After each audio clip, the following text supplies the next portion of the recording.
Hi, my name is Candace Owens. I am a podcaster, a mother, a wife, and also the author of the upcoming book, Make Him a Sandwich. And today I am surrounded by 20 feminists. Hi. Hi, I'm Jenny. Candace. Nice to meet you. Nice to meet you. You said that feminism is easier for men, or is... It's made things, I think, easier in society for men. Yeah. Now men don't have to commit. Here, Candace is referring to men not feeling obligated to enter into serious, long-term relationships, like marriage or exclusive partnerships. And they're being offered sex from women for free, so they have to actually effectively do less and be motivated less. On good faith, I just want to say, I think you're approaching this with like the best interest for women, like you think that is negative for women. This feminist claims that women earn money through sex work while holding men accountable as the primary consumers.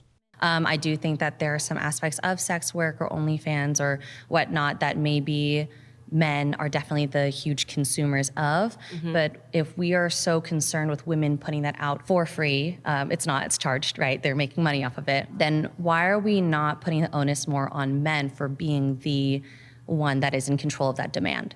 I actually agree with you on that. When I say that I'm anti-feminist, this does not mean that I do not also criticize men. I think that's something that people get very wrong. Okay.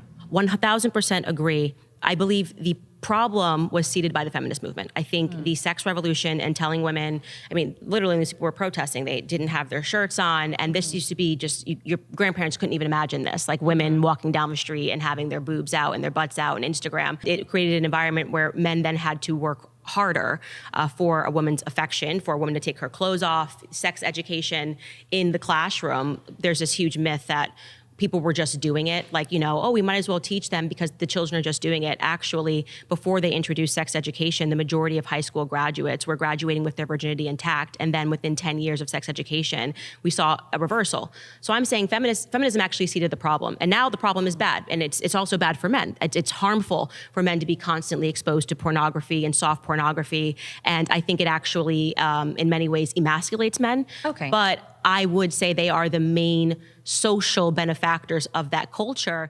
I'm making my claim here that women are infinitely more fulfilled in the household and raising children than they are taking that 9-to-5 job. But you have no evidence of that. In fact, you are evidence against your own claim. I'm not evidence against my own claim. You are. I'm saying You're that here at work right now. Candace argues that women cannot have it all or balance both female and male roles, but the feminist challenges this by questioning why can men have it all.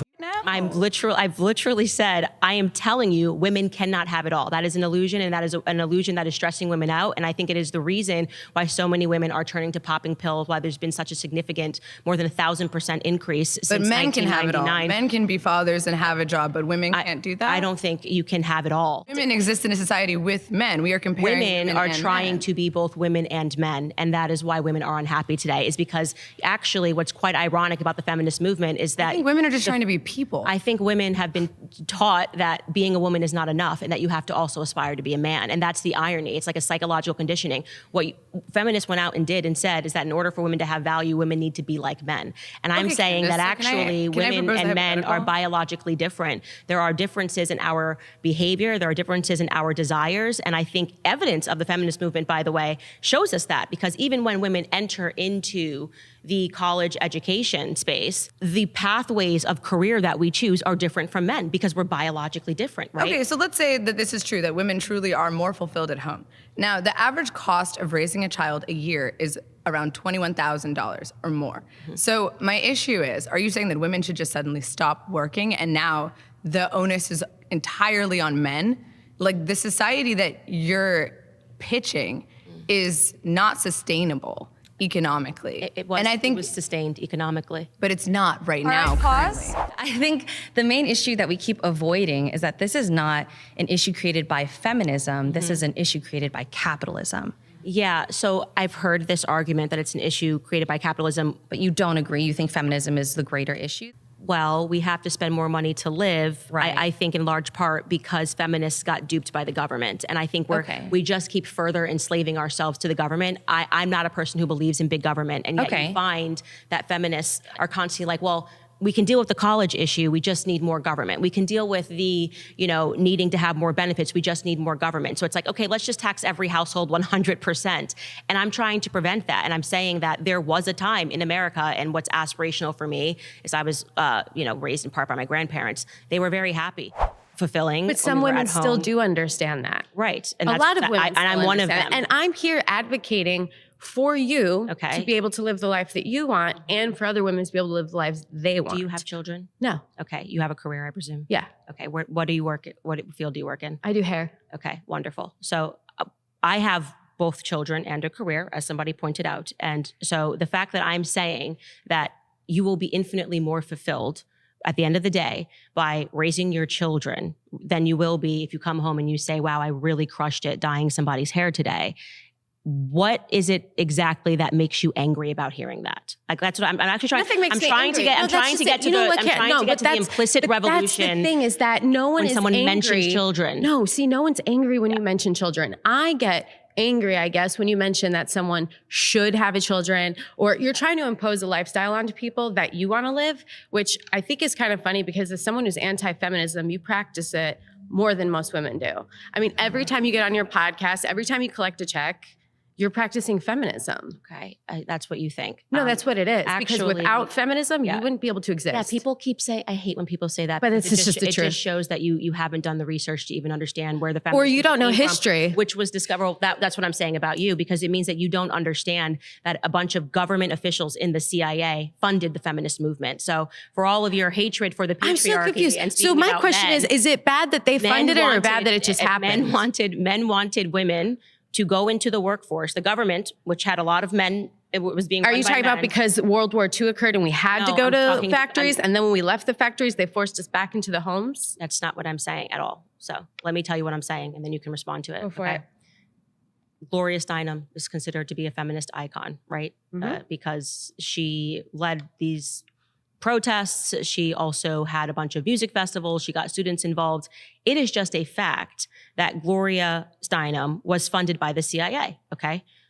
The CIA, being the male-dominated CIA of the 50s and the 60s, funded those movements. So what do you think was the explicit aim? Do you think it was because the government really wanted you to be more free, that they wanted to encourage women to enter Well, the I have to be honest with workforce? you, I couldn't speak on behalf of the government. Okay. You know what I mean? And what their intention Well, I think it's important was because you with just said that I don't know history. And I think it's pretty important if you're going to sit across from me and say I don't know history, that you Yeah, learn a but- piece of history. It is obvious that women who have children are going to be more fulfilled. How is right? that obvious? Because you said so? No, it's not obvious because I said so. It's because when you look at all the statistics in terms of women who are choosing not to have families, they are, as the person who just sat here before you mentioned, they are suffering from more depression. They're suffering from more anxiety. No, that's not true. Okay, it is true. It is actually true that women who are choosing their careers over starting families are finding themselves leaning more onto medicines like Xanax, anxiety-inducing medicines, and depression because they suspended that time frame where women really should be looking to find a partner and to start a family because they were instead pursuing their careers. Then why are they better off? It is a dishonest, it's totally a dishonest narrative that men and women want the same things out of life. We don't. We absolutely do not want the same things out of life. In fact, we don't even measure success the same. Men and women don't even measure success the same. So, okay? but tell me how the women who are working and getting educated, why are they faring off better in all of these? I am telling you that I do not believe they are faring off better in all of these measures. Because of what? I am telling you that we are looking at totally opposite statistics. Like, so you're sitting here telling me that the statistics show that women who are working are producing better children. But I am saying that women that grow up in a two-family home where the mother stays at home are faring off better than the children who are being raised in an environment Where the both women of are parents, working? where both of the parents are why working don't and you away stay from the home? home. I do get to work from home. No, but that's you, the irony. I mean, That's I've why watched your I show. said You I'm talk about all the actually- nannies you hire, and it's so I actually hard to have find a good never nanny. talked about all of the nannies I hire. But you have. I spoke about how difficult it was to find a babysitter who knew how to cook a meal, and that's because you don't need a babysitter. You're already. You could retire right have now. to let people respond to you when they're speaking. You don't want to. right? And that's crazy. That is in large part due to feminism. Women don't even focus. Like there's this idea that women shouldn't be cooking. Like there's something fundamentally wrong with women even learning how to cook. Are you know what I mean? spending as much time with your children as you possibly can? Because that's the way to get the most fulfillment. No, and that's what I'm trying to say. I am speaking to you So as— then stop. Okay, could you please let somebody get in I a did. word I edgewise? let you finish. You're not. I You did. actually have not let anybody finish. And like I said, absolutely have. it's no one benefits when you're just speaking over me and not allowing me to respond. All you're proving is that you have an attitude and you Okay, believe can you in address the feminism, point now? but you're not. See, that's what I'm saying. You just have an attitude. Hello. Nice to meet you. It's a pleasure to meet you. I'm Princella, the Queen Maker. Love that. So you say we live in a matriarchy. Right. Can you give me the definition of patriarchy? Yes. Well, the patriarchy is the idea that the system, our system in America, is being run by men, and that women are having to exist under a system that immediately disadvantages them because men are behind it. And I disagree with that pointedly. I think actually we're living in a society where people are being very much influenced socially and politically by women. Okay, so the denotative definition of patriarchy is father rule, and where positions of government are held majorly by men, where women are largely excluded. So 125 House of Representatives are female, and that's only about 25%. Right. And only about 28% make up Senate, and 3.3% of Congress up until this date have ever been women. So by denotative definition, we literally live in a patriarchy. Yes. So I disagree with that. So I think what this gets to, which is actually an important part of the conversation, is that people always think that where there is disparity, there's somehow inequality, and I actually reject that entirely. I think it's just a difference in what we're interested in. I think we're biologically wired, we're interested in different careers, and just because if we looked in the fashion industry and said, oh, well, it's being dominated by women, it wouldn't mean that, okay, well, that means that the fashion industry is a matriarchy and men have no sense. It just means have no ability to communicate how they feel in the fashion industry. I literally think that those numbers show that we're just biologically different. So I actually think politically, women have shown that they have a lot more power than men have. And I'm talking about just in terms of political movements. The most recent I can think of is the Me Too movement, right? If a bunch of women get together and complain about a man and refer to the patriarchy and scream, generally speaking, and let me know if you agree, the media will celebrate that. If a bunch of men got together and were shrieking and speaking about women, generally speaking, the media would call them all white supremacists and say that we had a misogyny problem and that things were really wrong in society. Women are allowed to be more vocal in general about problems. So we're seeing a very clear issue of men being violent towards women. And then when we look at the way that our government handles that, 1 out of 3 rapes go reported. And then out of the ones that go reported, 7% end in jail time. So if we're looking at that and we're looking at the fact that our government doesn't really get that worried about male violence. Going back to biological differences, men are naturally inclined more towards aggression than women are. So I am not shocked by you telling me. It's, even if you looked at, like I said, male on male crime, you would see that there are more instances of men killing other men than there are instances of women killing other women. And that, I think, actually speaks to our biological differences, which is actually at the root of everything that I believe about feminism being a lie, is because they're trying to program people to believe that men and women are the same. Now, I don't think that pointing to the fact that men are more aggressive than women, which is a point that you and I 1000% agree on, whether or not that manifests in the very wrong way, men harming other men, which I think they do more probably than they are beating women, men on male violence. That manifestation doesn't change the fact that men and women are just biologically hardwired different. I think it's actually proof of that. And I don't think it has anything to do with the fact of power dynamics in this country, because to the contrary, if you look at prison rates and talking about how disparities don't mean anything, the majority of overwhelming people that are in prison are male, right? There's a reason for that. So when it manifests in a good way, that male aggression, is the reason why we have men defending us, men that are willing to go to war and die for our nation. So aggression being an aspect of masculinity has nothing to do with the conversation of whether or not feminism is harming women today. Yeah, I mean, I agree with you that we agree. women are biologically different. Yes, and men but I don't. What I want you to connect it to is, I guess, power. Because what I'm talking about when I say that we're existing under a matriarchy is that I believe that the social pressures politically and socially that are coming, and even within our music, if we talk about Hollywood, it's very much That has power become means nothing. Like, just because like who was on the top music charts or whatever are women, okay, how many women have paid maternity leave? Okay, that's not like how are things panning out in the family courts? Why are abusive men having access to their children? Like, why are women making less than men? Like, what? I mean, none of that means anything to me. So that gap, obviously, I'm sure you've recognized the gender gap has been debunked so many times. It's almost foolish to debunk it again. Well, you could say, yeah, that most women will go into jobs where they're making less, Yes. but then it does answer the question of why do we not value women's labor? That's not valuing women's labor. It's just a reality that if you are going to be a person that aspires to become a brain surgeon, you are going to make more money than a person that aspires to do something that's, like in the household. Nice to meet you. I'm Nice to meet you, Catherine. Catherine, Candace. You brought up a book about that we're going to biology and that biology is what we should organize society on based on like what skills men are good at. I can restate what I said. There is a book, and the argument that's being made is that you can't outthink your biology is the easiest way to say it. So feminism, I would say, is a movement where they are trying to outthink biology, meaning that all we have to do is this, and that, and then magically we're going to be transformed, and that desire within us to want to start a family is just going to like die, or we're going to be happier doing this thing. And I think the answer to that is no.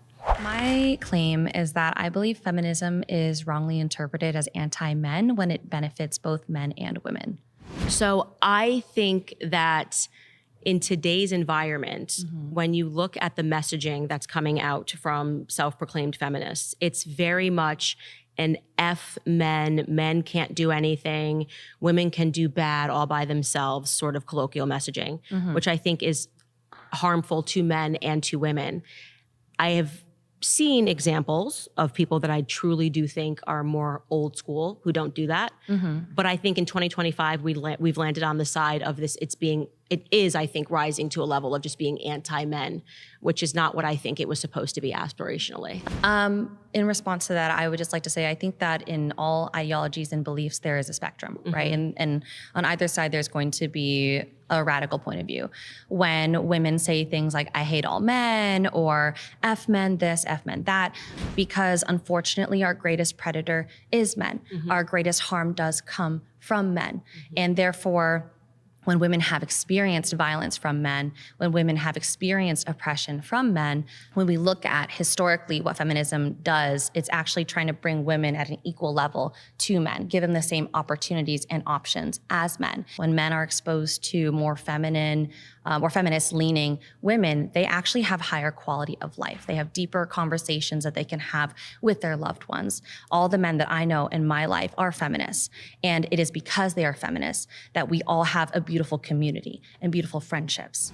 Yeah, so I would actually even expand it to say that not only is feminism hostile to men, but it's also very hostile to women. And I think you saw a lot of an example of that today, where there seems to be a reaction when a woman says children are beautiful. It's like, oh my God, how dare you say that, like having a child? And it's like, why is there this instant reaction to people that are traditional?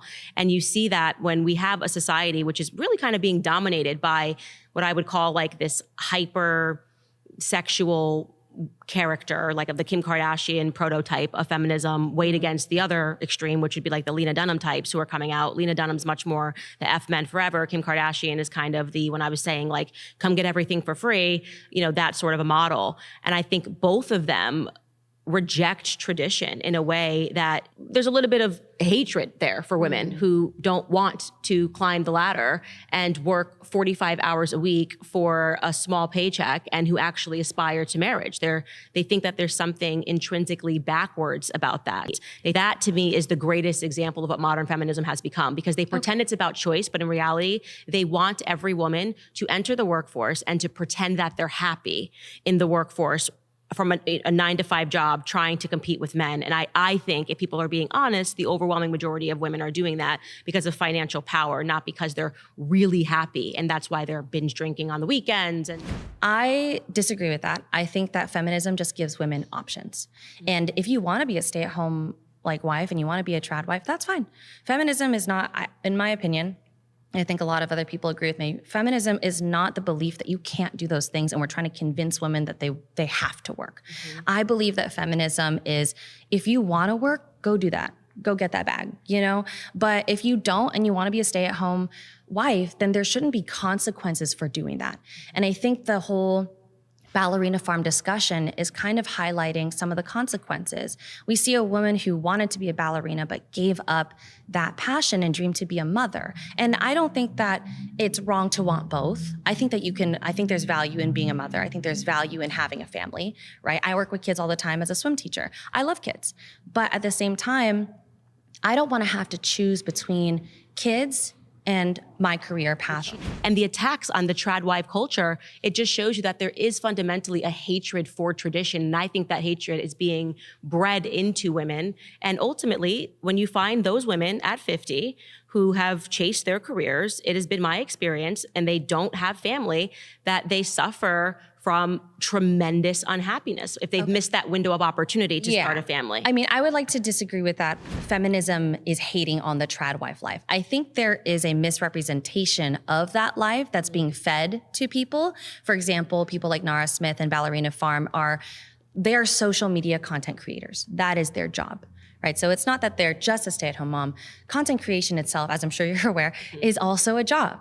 Right? So they are not actually fully trad wives. They also are working. And on top of that, they are marketing this lifestyle that is not attainable by everybody. It's not feasible, and I think you agree with this too, to be spending 8 hours cooking. I think feminism is telling you that if you want to pursue that, that's great. That's for you. I've never met a feminist that didn't find a problem with the trad wives. And that's my point, is that it's this illusion. Well, you're meeting one now. I don't think because as soon as here... I said something traditional, everyone rejected. I said you will get more purpose and I think that's joy from raising you get joy from raising a child. And everyone acted like when I said you get joy from raising a child, like I had stabbed them in the chest. Well, it's like, guys, shouldn't we just like understand that children are like, it's a good thing to inspire to children? I don't think any of us here hate kids. I am making a generalization, right. And I am and that's saying what people that are reacting to. If the majority of women did not invest time to start a family, women would be miserable. And I think that recognizing that when women start to, like, the biological clock is real, and women start to recognize that they spend so much time trying to climb a ladder and they maybe don't find a partner. And it's harder to find a partner now because, as I said, we have devalued ourselves by giving up sex so freely.